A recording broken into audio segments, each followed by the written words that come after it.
Voters in 5 states are gearing up for another big primary day on Tuesday. Connecticut, Vermont, Minnesota, Wisconsin are holding elections for state and federal offices. South Carolina is having a special primary for late Senator Lindsey Graham's open Senate seat. In Wisconsin, Democratic Socialist Francesca Hong is trying to win a 4-way Democratic primary for governor. Newcomer Andrew Mansky and Congressman Tom Tiffany are vying for the Republican nomination. In Minnesota, voters are choosing between moderate Congresswoman Angie Craig and progressive Lieutenant Governor Peggy Flanagan in the Democratic primary for Senate. Flanagan spoke to CBS News' Jonah Kaplan about what she thinks the race is centered around.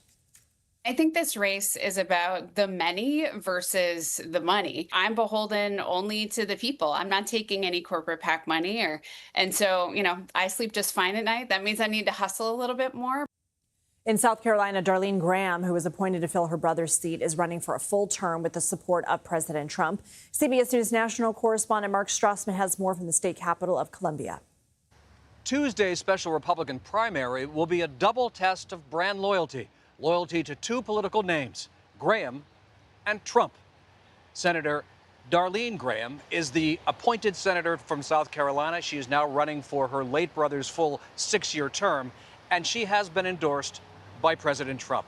There are 10 Republicans running for this seat, including 2 sitting U.S. congressmen and a former governor from South Carolina. The winner needs more than 50% of the vote here.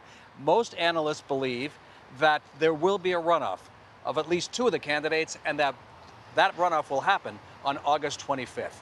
There is also a very important Senate primary happening in the state of Minnesota, and that's where we'll find our Jonah Kaplan. Jonah?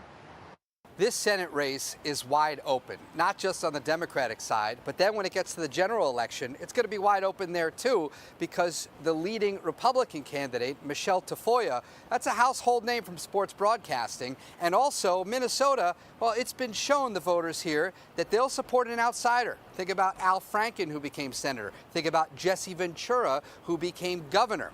But on the Democratic side, you've got 2 powerhouse Democrats from Minnesota. You've got Lieutenant Governor Peggy Flanagan, a champion of the progressive movement, who has also been a leading voice when it comes to some of the big progressive policies here in Minnesota. Paid family leave, free school lunches, some of the other big social safety nets. On the other side, though, you've got Representative Congresswoman Angie Craig, pro-Israel, moderate Democrat, large, extensive bipartisan voting record, and she's won a Trump district 4 times, dating back to 2018. So you've got a lot riding here on the future of the Democratic Party in Minnesota, and you've got a lot riding here on whether this seat is actually going to stay in Democrat hands after Tina Smith is leaving. And that is the big question. The polling is all over the place on this race, but it's also neck and neck again. Both candidates, Peggy Flanagan and Angie Craig, in a potential matchup against Michelle Tafoya.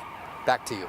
Jonah Kaplan and Mark Strassmann, thank you. Now let's go to CBS News congressional reporter Taurean Small, who's in Milwaukee, Wisconsin. The governor's race is going to be another major test for Democrats. What are you watching for? Yeah, Lindsey, this could shape up to be a matchup in November of the political extremes in an extremely purple state. At the top of the ticket, at least in the front of her respective race right now, is Francesca Hong, a state representative who's known for being associated with the Democratic Socialist Party. She's been the center of quite a few Republican attack ads because they're framing her as far too liberal for a state like this. On the other end, presumptive Republican nominee is Tom Tiffany, congressman. He's also associated with the House Freedom Caucus. So we've seen already about $500,000 spent on attack ads by the Democratic Governors Association, painted him as far too right for the state. But I caught up with Tiffany earlier today. He's out campaigning with former Virginia Governor Glenn Youngkin, and this is what we have to say about the likely prospect of facing Hong in November. I think it's especially different this year because of the big government socialism that is being pursued around the country. That is who has taken over the Democrat Party. And this drift of Democrats who have come to vote for, like, President Trump over the last 10 years, I think you're going to see more Democrats that are now going to vote for Republicans because they're like, that is not the party I remember. Now, somewhere in the middle of those two ideological poles is moderate or who calls a progressive, a more moderate Democrat, David Fowler. He's a Milwaukee County executive, and he's campaigning with the current governor, Tony Evers, who lended him his endorsement in this race. Taurean Small, thank you.